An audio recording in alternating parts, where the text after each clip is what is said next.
Change never looks sexy in the beginning, but is always worth it.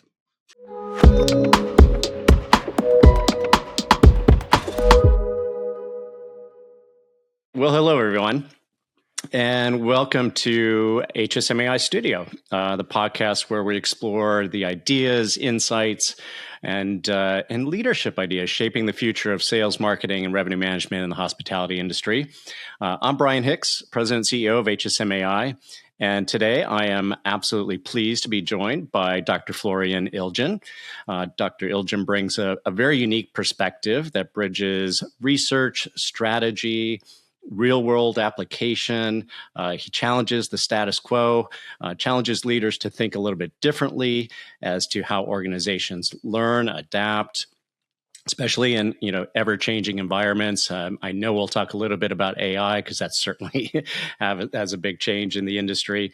I had the privilege of meeting and listening to Dr. Ilgen a few months ago in London at our HSMAI Commercial Strategy Conference, and I could not be more pleased to announce that he will be joining us in the Americas for the HSMAI Americas Commercial Strategy Conference, June 16th and 17th in San Antonio.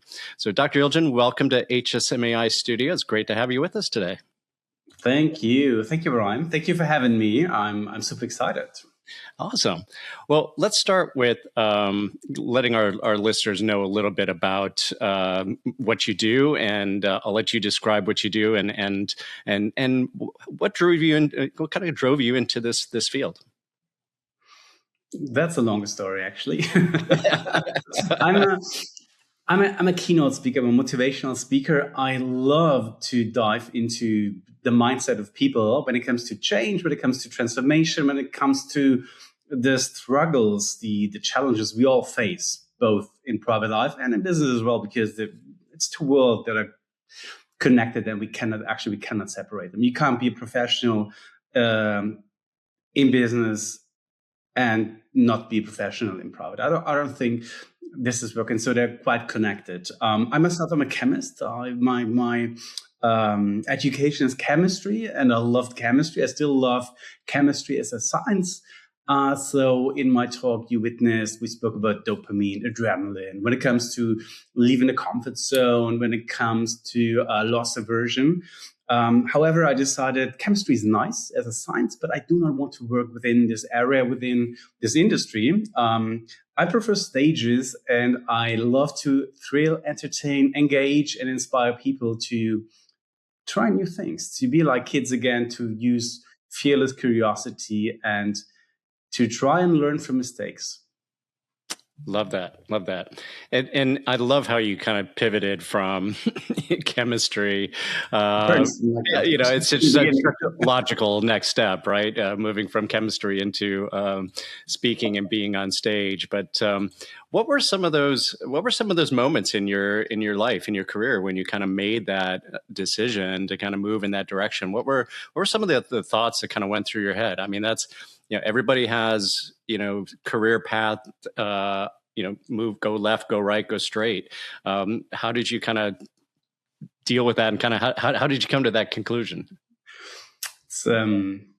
It's a moving story. It's something I experienced. Actually, it was 23 years ago. As a chemist, I went to Australia, to Canberra, did an internship in Canberra, the capital. And after that, I've been backpacking. And in the first hostel in Melbourne, I met a chemical engineer from Canada. And we were both not like the usual chemist you would expect. So we went out, we partied, we did a lot of crazy stuff. And he would entertain people. He was like a magician, a mentalist, and he could hypnotize people. And I've seen many, many mentalists and magicians in my life, and I never connected. However, this guy was so entertaining. And although he didn't use a lot of tools or sleight of hand or methodologies, but he knew how to entertain people. And I was caught. It was contagious. And when I returned from Australia to Munich, to Germany, I started learning what he did, because he never told me, obviously. So this was actually, it was interesting because this was 23 years ago, and I was 23 then. And last year I've been to Sydney, gave a talk in Sydney for the Australian Institute of Occupational Hygiene. And this was exactly 23 years ago. And I was 23, and it was like, it was magic to me. And it actually Australia completely changed my life. When I've got a PhD in chemistry. When I started my PhD in chemistry, my plan was to be in the lab. I wanted to do chemical research for the chemical or pharmaceutical industry. This was my plan. And somehow life had better plans for me than I and my parents and all the people around me expected it for me to happen. Yeah. I love that. I mean, it's it's a benefit for us. So we're glad you made that turn.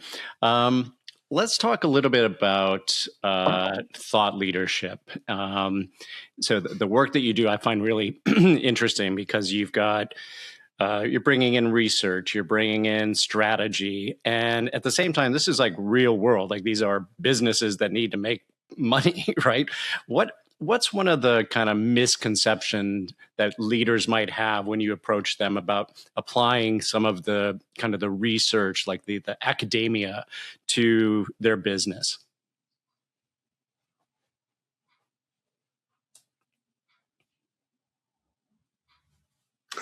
I think the most striking part, the most potential part we have is our experience.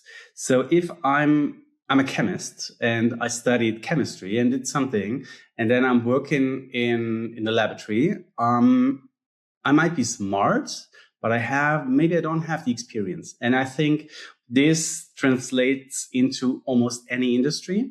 We can study, we can have our MBA, we can be very good in marketing, in not in sales, because I think sales is, if you're a good salesperson, you have to have very strong experience. So leadership, and especially thought leadership, is based on experience, is based on failure, which we learned from. Theory, I mean, just imagine I want to learn how to ski. I can read a book about how to ski, but then I can't ski. So I have to go down the slope and I have to fall. I have to experience it, learn from mistake, and get better. It's almost like, and I gave you this example in my talk, it's almost like the muscle we have. We have to destroy the fiber to grow our muscles. And everyday business, leadership, and as well as thought leadership is based on experiences and the lessons we learn from that.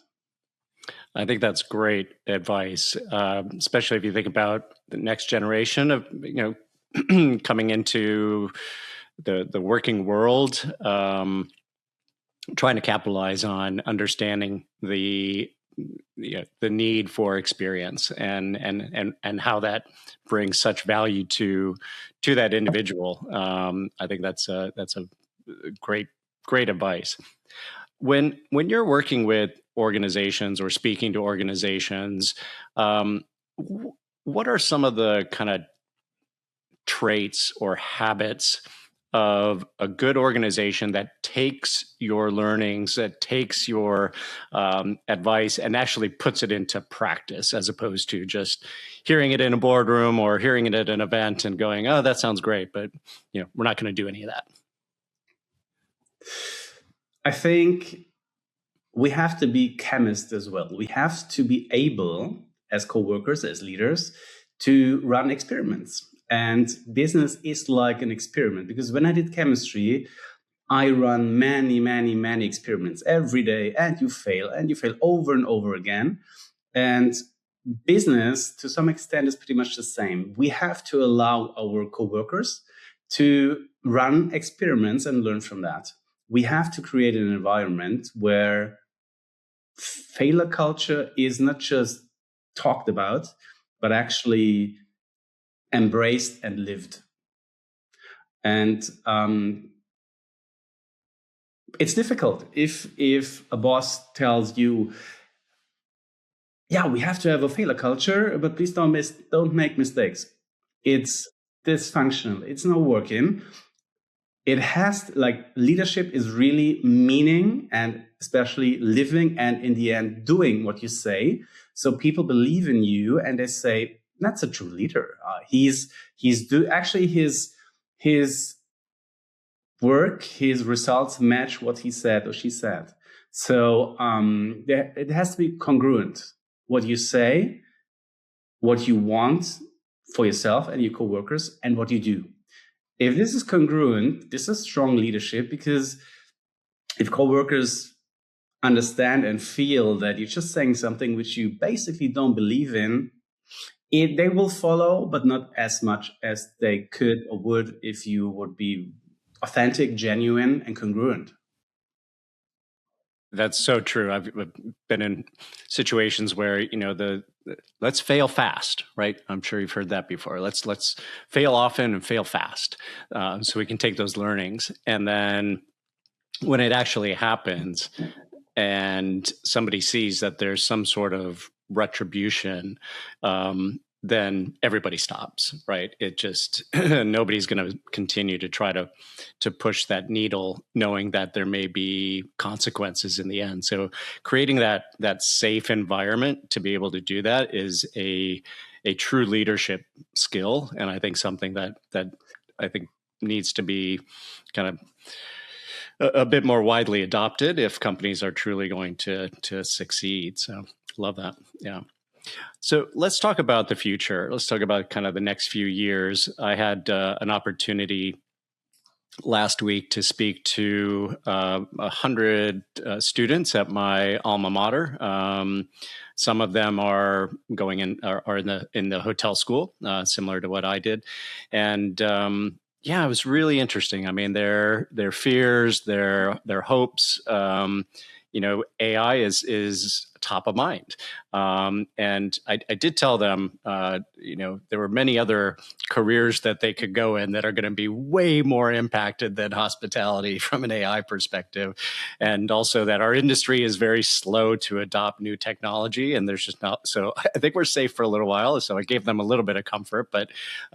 When you think about the future, obviously AI is going to hit our industry in different ways, but from a leadership standpoint, what capabilities do you see that are going to be the most critical for leaders over the next few years as AI comes into our world?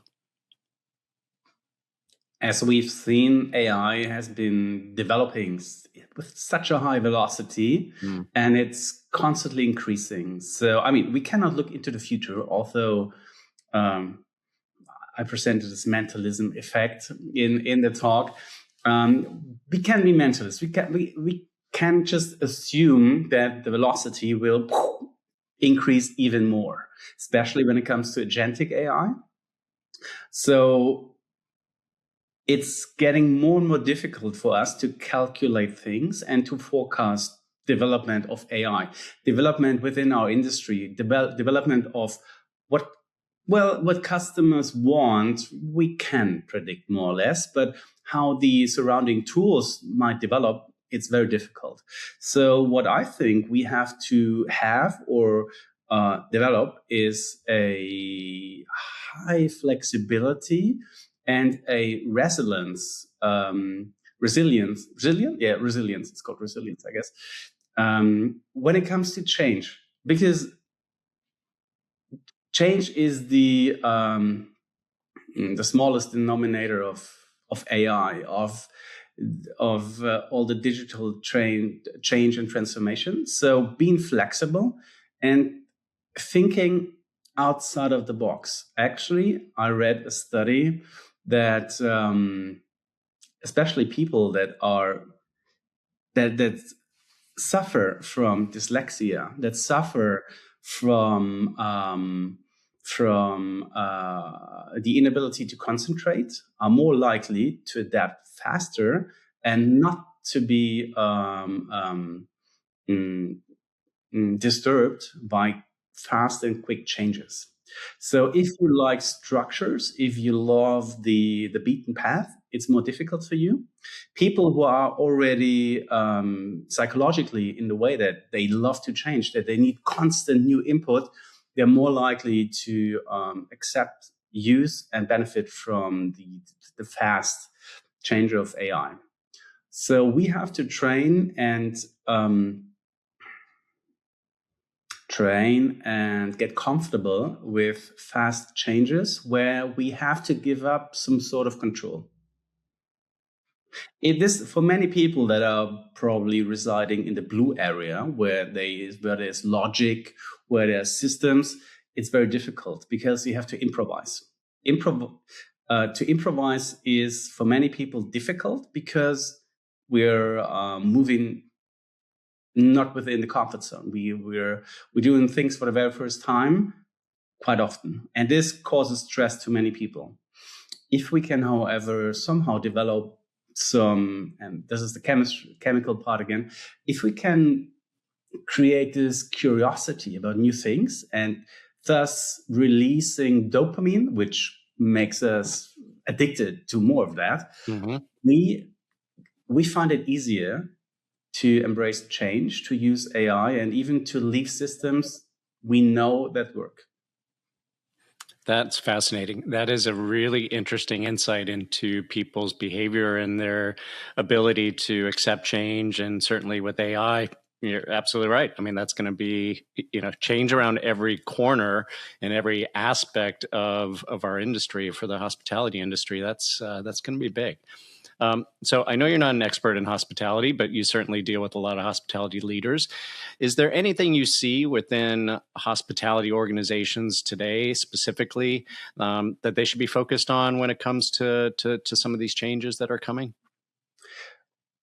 I think your industry has a massive potential. I gave a talk, and one topic was hyper-personalization, which you can do with AI, which will drastically increase your revenue.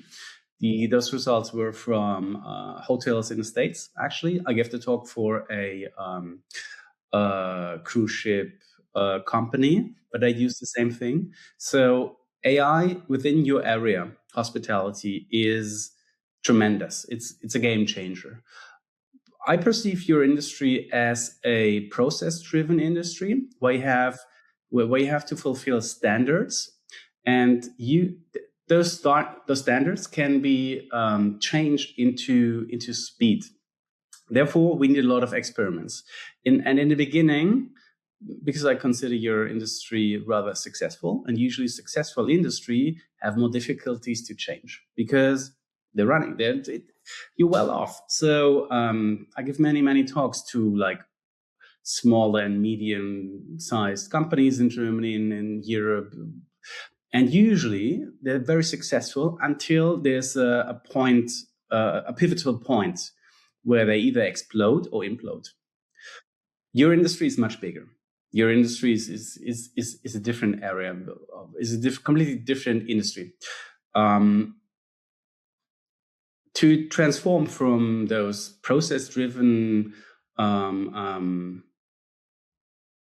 yes, it is process-driven, to experimentation. This will be the biggest lever. That's what I perceive, what I feel. And here, AI has a massive impact because you can use all those processes and upgrade them with AI and make them faster, make them at some point even more reliable. What I do not know yet is how good AI within those processes are. And I'm very sure we have to learn from mistakes again, which tools are really good, which AIs really work for those processes. But I use AI within my processes as well. And it's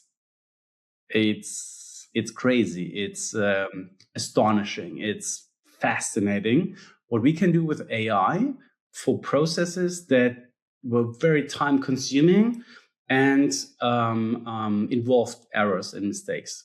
Right.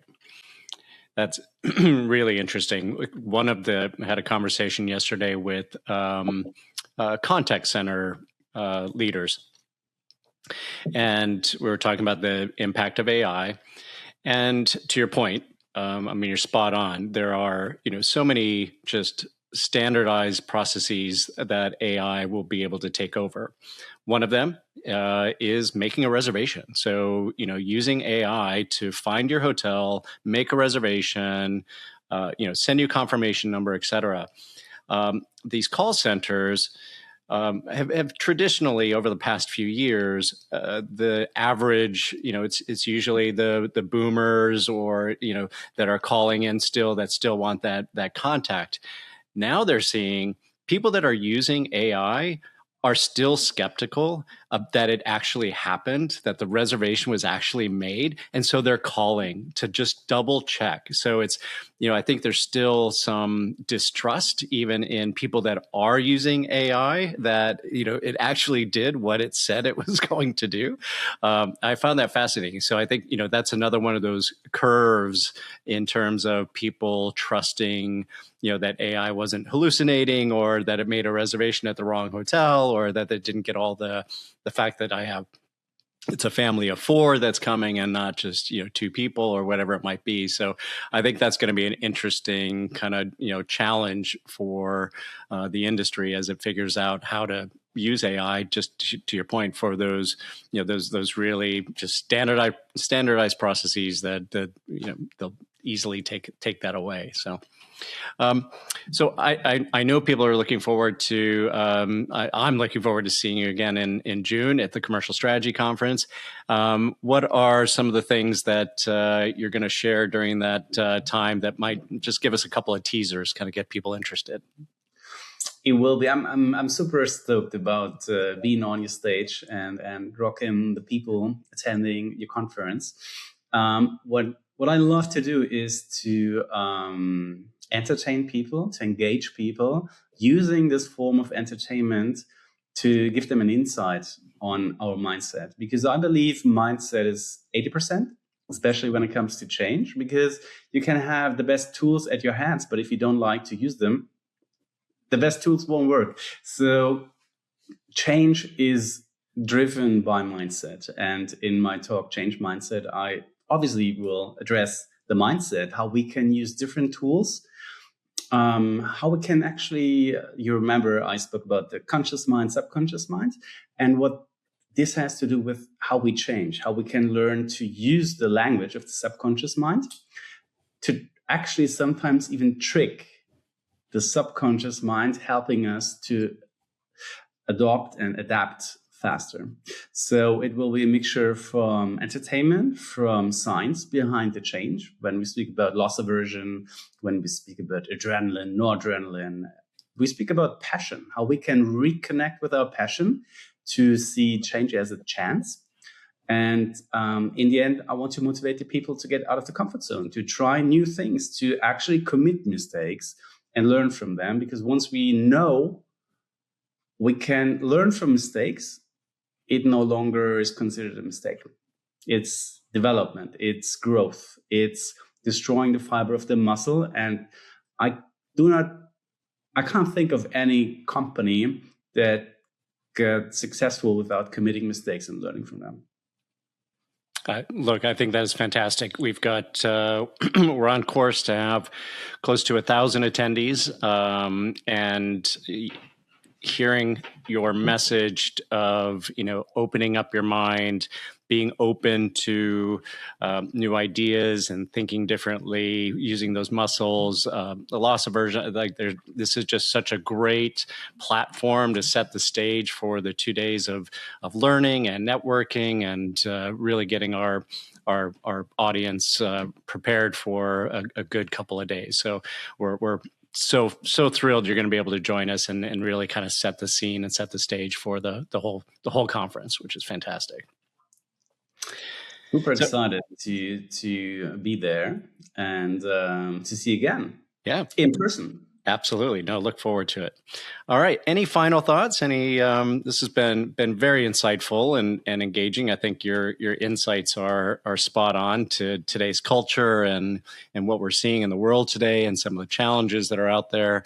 I know our listeners are going to get a nice little taste of what to expect in June, but any final thoughts? Change never looks sexy in the beginning, but it's always worth it. And if we try new things, I gave you this line in the talk, if you do not ask, the answer will always be no. So we have to try it. And yes, there will be mistakes. And yes, sometimes we get a bloody nose. As long as we learn from that, we get better. And sometimes, not sometimes, usually, this is a process, this is a upward spiral that actually involves some neurotransmitters and dopamine, and we can get addicted to change. And my goal is to entice and increase the curiosity for change during your conference. Awesome. Excellent. Well, thank you again for joining us today, and thank you to our viewers, and look forward to seeing you in June. Thank you so much. See you soon.